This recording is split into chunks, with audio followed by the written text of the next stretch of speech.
Okay, अभी last video में हमने वीकली पोटेंशियल सरफेस के बारे में सीखा कि ऐसा भी कोई सरफेस हो सकता है जहाँ पे पोटेंशियल चेंज नहीं होता है। तो अगर दो पॉइंट्स पे कहीं पे पोटेंशियल सेम है, मान लिया ए और बी दो पॉइंट है, तो अभी हमने सीखा कि इक्वेटोरियल लाइन पे पोटेंशियल चेंज नहीं होता है। तो पोटेंशियल सेम होने का मतलब क्या है कि there is no difference in potential. और अगर किसी जगह पे ऐसी सिचुएशन है कि there is no change in potential, तो from the basic definition of potential हमने ये सीखा है कि potential difference between two point is equal to work done. किस चीज का वर्क डन? ए से लेके बी तक किसी चार्ज को ले जाने के लिए वो वर्क डन पर unit charge is known as potential difference. तो यहाँ से क्या प्रूव हुआ? अगर पोटेंशियल सेम है तो पोटेंशियल डिफरेंस जीरो, और अगर पोटेंशियल डिफरेंस जीरो है तो वर्क डन भी जीरो होगा, क्योंकि this is equal to zero and zero into q, work done भी क्या बन जाएगा? जीरो बन जाएगा। तो वर्क डन जीरो। अगर ये जीरो है तो ये इसके साथ मल्टीप्लाई हो गए जीरो, तो वर्क डन जीरो, तो वर्क डन भी जीरो हो जाएगा। अगर वर्क डन जीरो है तो वर्क डन से हम क्या सीखते हैं? हमें पता है कि work done is equal to force into displacement. तो फिजिक्स में हम ऐसे लिखते हैं, work done is equal to dot product of force into displacement. Electric field क्या होता है? फोर्स पर यूनिट चार्ज। तो इसको फोर्स को क्या लिख सकते हैं? E into one. तो वर्क डन क्या बन गया? E डॉट डी एल, ऐसे बन गया। अब इसको खोल देते हैं, E D L cos theta work done. अब अगर वर्क डन जीरो है तो इसका मतलब E D L cos theta भी जीरो होगा।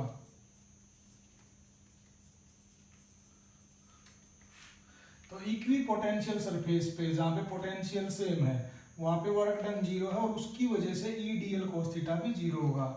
और E D L cos theta zero कब हो सकता है? या तो ई जीरो हो, या डी एल जीरो हो, या कोस थीटा जीरो हो। तो कहीं पे अगर इलेक्ट्रिक फील्ड भी है, चार्ज चल भी रहा है, मतलब डिस्प्लेसमेंट भी है, तो ये दोनों क्वांटिटी तो जीरो हो नहीं सकती। तो उस सिचुएशन में कोस थीटा जीरो हो सकता है। और कोस थीटा जीरो कब हो सकता है? जब थीटा की वैल्यू 90 डिग्री हो। तो अगर कहीं पे ऐसी सिचुएशन है कि इलेक्ट्रिक फील्ड के परपेंडिकुलर कहीं पे चल रहा है, तो उस सिचुएशन में हम ये बोल सकते हैं कि कोई वर्क डन नहीं होगा। और वर्क डन मतलब there is no change in potential. दूसरी चीज, पोटेंशियल की बेसिक डेफिनेशन से हमने ये सीखी है कि potential is equal to q upon 4 pi epsilon naught r. एक पॉइंट चार्ज के लिए इतना पोटेंशियल होता है। तो ये पोटेंशियल सेम कब हो सकता है? जब r की वैल्यू कांस्टेंट हो, क्योंकि 1/4 पाई epsilon not already constant, q एक चार्ज, कोई भी एक चार्ज के लिए उसकी वैल्यू कांस्टेंट है। तो अगर r कांस्टेंट है तो पोटेंशियल भी कांस्टेंट हो सकता है। तो अगर ये एक चार्ज है, इसके चारों तरफ एक ऐसा सरफेस बनाएं जिसकी रेडियस फिक्स्ड है, फिक्स्ड रेडियस है, जो कि एक सिंपल सर्कल होता है। तो ये क्या रिप्रेजेंट करता है? ये रिप्रेजेंट करता है इस सर्कल के ऊपर कोई भी पोटेंशियल का डिफरेंस नहीं होगा, हर जगह पोटेंशियल सेम रहेगा। तो this circle is representing equi potential surface. क्या ये equi potential surface electric field के परपेंडिकुलर है? क्या ये इस कंडीशन पे है? तो देखो, कोई भी एक जो चार्ज होता है उस चार्ज के चारों तरफ ऐसे रेडियली आउटवर्ड इलेक्ट्रिक फील्ड होता है अगर वो पॉजिटिव चार्ज है तो, और रेडियली इनवर्ड होता है अगर वो नेगेटिव है तो। मान लिया ये प्लस क्यू चार्ज है तो ये रेडियली आउटवर्ड है। और वहां से क्या प्रूफ हुआ कि this is equi potential surface. तो अगर इसका इक्वी पोटेंशियल सरफेस बनाना है तो इसके ऊपर ये इक्वी पोटेंशियल सरफेस बन गया। क्या ये एक दूसरे से परपेंडिकुलर है? तो ऑब्वियसली दीज आर परपेंडिकुलर।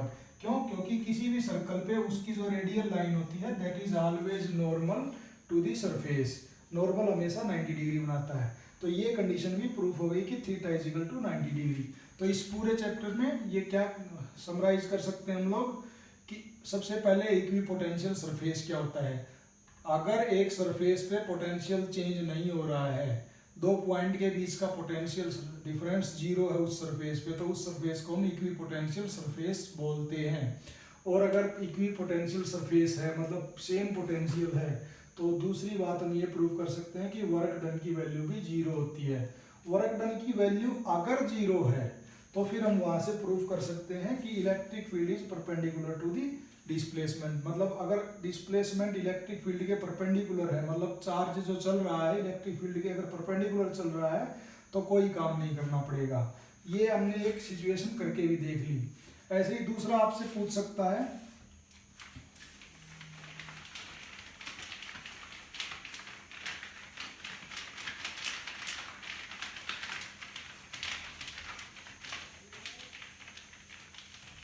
कि एक इलेक्ट्रिक फील्ड है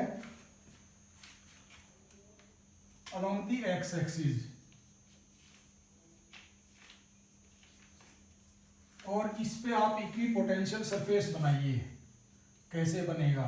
तो ये x एक्सिस के along अगर इलेक्ट्रिक फील्ड है, मान लिया ये है, तो इसके ऊपर अगर हमें इक्विपोटेंशियल सरफेस बनाना है तो इक्विपोटेंशियल सरफेस हमने सीख लिया, इसके परपेंडिकुलर होगा। इसके परपेंडिकुलर तो ये सरफेस है ऐसे परपेंडिकुलर टू दिस बोर्ड। तो अगर उसको हम बनाना चाहते हैं तो कैसे बनाएंगे? That will be like this. ऐसे हम बना सकते हैं इसके परपेंडिकुलर जितने भी सरफेस हैं वो। तो ये रेड कलर क्या रिप्रेजेंट करता है? Equipotential surface. और ये डायरेक्शन ब्लू क्या रिप्रेजेंट करता है? इलेक्ट्रिक फील्ड की डायरेक्शन को। तो ऐसे हम इलेक्ट्रिक फील्ड के ऊपर इक्विपोटेंशियल बना सकते हैं। दूसरा, अगर दो चार्ज हैं ऐसे,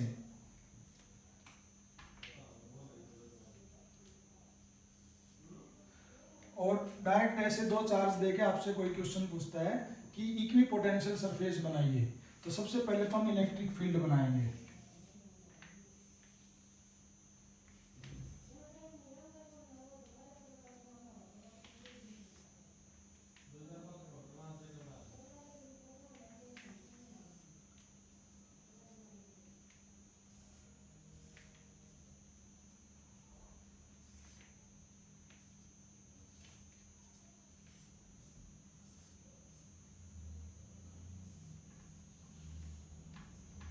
तो ये रिप्रेजेंट करता है इलेक्ट्रिक फील्ड लाइंस।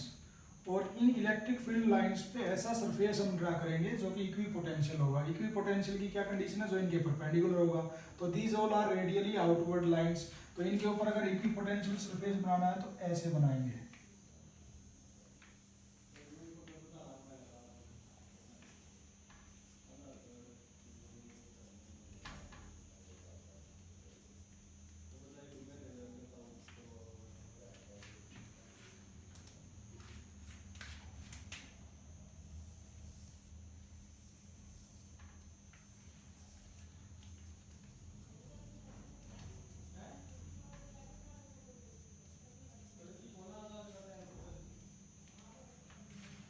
तो ये ब्लैक कलर जो है ये रिप्रेजेंट करता है इलेक्ट्रिक फील्ड लाइंस को, और ये ब्लू और रेड जो है ये रिप्रेजेंट करते हैं इक्विपोटेंशियल लाइंस को। तो इक्विपोटेंशियल लाइंस की हमसे कई बार प्रॉपर्टी पूछ लेते हैं कि what is the property of equipotential line. First property जो है, इक्विपोटेंशियल लाइन या इक्विपोटेंशियल सरफेस के ऊपर पोटेंशियल हमेशा सेम होता है, कोई पोटेंशियल डिफरेंस नहीं होता है। इसलिए there is no work done या work required for the motion of the charge from one point to other point on the equipotential surface। First property. Second property ये है कि equipotential surface are always perpendicular to the direction of electric field। Third property, as we know no electric field line can intersect each other। दो electric field line एक दूसरे को cut नहीं कर सकती, तो उन्हीं के परपेंडिकुलर जो है वो होता है इक्विपोटेंशियल लाइंस या सरफेस। तो वो अगर इलेक्ट्रिक फील्ड लाइंस एक दूसरे को कट नहीं कर सकती तो इक्विपोटेंशियल सरफेस भी एक दूसरे को कट नहीं कर सकते। और last property, electric field lines के बारे में हमें पता है कि चार्ज के जो पास में होता है, जितना इसके नज़दीक रहते हैं तो यहाँ पे डेंसर लाइंस होती हैं, और दूर जब चले जाते हैं तो रेयर होती है। यहाँ सघन और यहाँ हिंदी में नहीं पता मेरे को, रेयर, मतलब यहाँ ज़्यादा लाइंस और यहाँ कम लाइंस होते हैं। तो इसी तरीके से इक्विपोटेंशियल सरफेस भी जो इसके पास में हम बनाएंगे वो डेंसर होंगे और दूर में रेयर होंगे। इसके पास में equipotential surface number of lines ज़्यादा बनेंगी और दूर में कम बनेगी। There are 4 property of equipotential surfaces which you have to remember. Thank you.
Electric potential में एक लास्ट टॉपिक है, what is the relationship between electric field intensity and electric potential.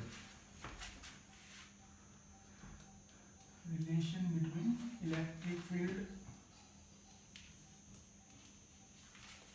Intensity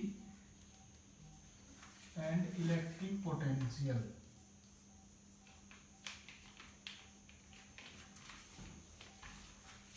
मान लिया इक्विपोटेंशियल सरफेसेस या lines हम बनाते हैं, ये पूरा सर्कल है, मैं सिर्फ एक उसका टुकड़ा ले रहा हूँ क्योंकि हमारे को समझने के लिए वो काफ़ी है। तो ये इक्विपोटेंशियल सरफेसेस हैं, इसके ऊपर पोटेंशियल सेम पूरी लाइन पे, इस पे सेम, इस पे भी सेम, इन पूरी पे अलग अलग है। जैसे इस पे मान लिया 5 वोल्ट है, इस पे 3 वोल्ट है, इस पे 1 वोल्ट है, तो इस पे 5 वोल्ट पूरी पे है, 3 वोल्ट पूरी पे है, 1 वोल्ट पूरी पे है। ये ऐसे रिप्रेजेंट करता है। यहाँ पोटेंशियल ज़्यादा है, यहाँ पोटेंशियल कम है। इलेक्ट्रिक फील्ड लाइन जो है मान लिया ये इसके परपेंडिकुलर होगी, क्योंकि ये चीज़ हम सीख चुके हैं कि पोटेंशियल इक्विपोटेंशियल सरफेस के इलेक्ट्रिक फील्ड हमेशा परपेंडिकुलर होता है। तो ये इक्विपोटेंशियल सरफेस बन गया और ये इलेक्ट्रिक फील्ड लाइंस बन गई। अब इनमें रिलेशनशिप निकालना है मैथमेटिकली, क्या रिलेशनशिप होता है। तो मान लिया एक चार्ज है यहाँ पे, पी पॉइंट है मान लिया ये इस चार्ज को मान लिया यहाँ से लेके यहाँ तक ये डी आर डिस्टेंस है, यहाँ तक हम लेके जाते हैं मान लिया क्यू, और ये एंगल जो है थीटा है। तो इस चार्ज को यहाँ एक पोटेंशियल से दूसरे पोटेंशियल तक अगर लेके जाएंगे तो कितना वर्क डन होगा। हमें पोटेंशियल की डेफिनेशन से क्या पता है, वर्क डन पर यूनिट चार्ज। लेकिन यहाँ से लेके यहाँ तक लेके गए, मतलब this is initial point, this is final point. यहाँ पोटेंशियल ज़्यादा है, यहाँ पोटेंशियल कम है, तो फाइनल पे पोटेंशियल कम है, इनिशियल पे ज़्यादा है, तो फाइनल माइनस इनिशियल करेंगे तो डेल्टा वी आएगा। लेकिन फाइनल तो कम है, इनिशियल तो ज़्यादा है, इसलिए डेल्टा की वी की वैल्यू क्या आएगी, माइनस। तो यहाँ पे वर्क डन की वैल्यू क्या आ गई, माइनस क्यू डेल्टा वी। दूसरा वर्क डन कैलकुलेट करने का हमारे पास एक सिंपल मेथड है कि फोर्स इनटू डिस्प्लेसमेंट हम लोग करते हैं, जो एक सिंपल मैकेनिक्स में हम लोग यूज करते हैं बार बार।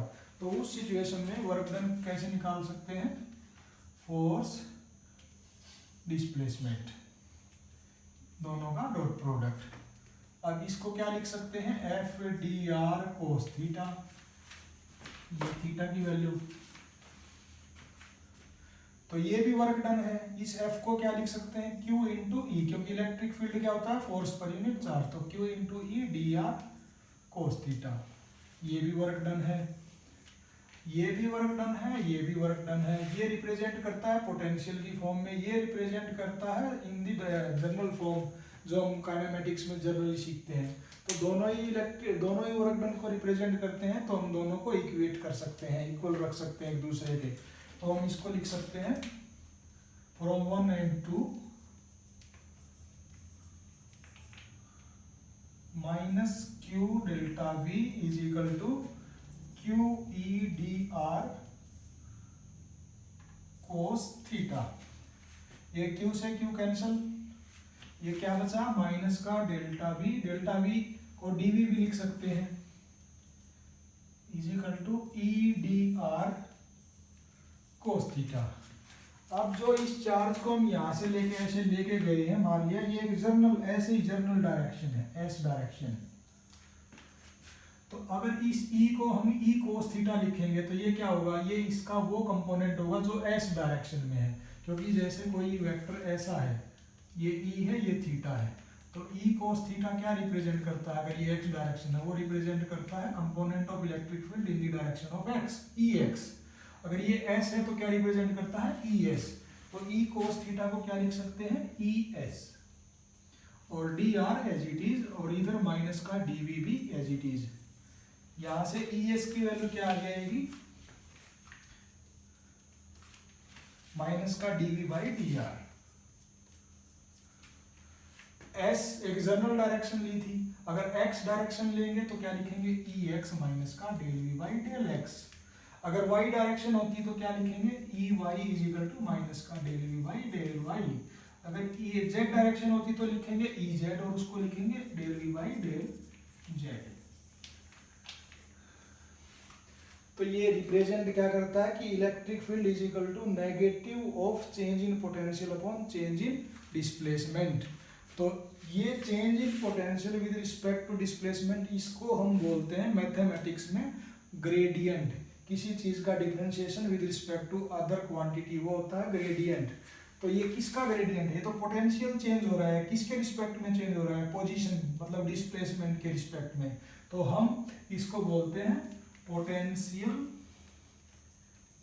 ग्रेडियंट,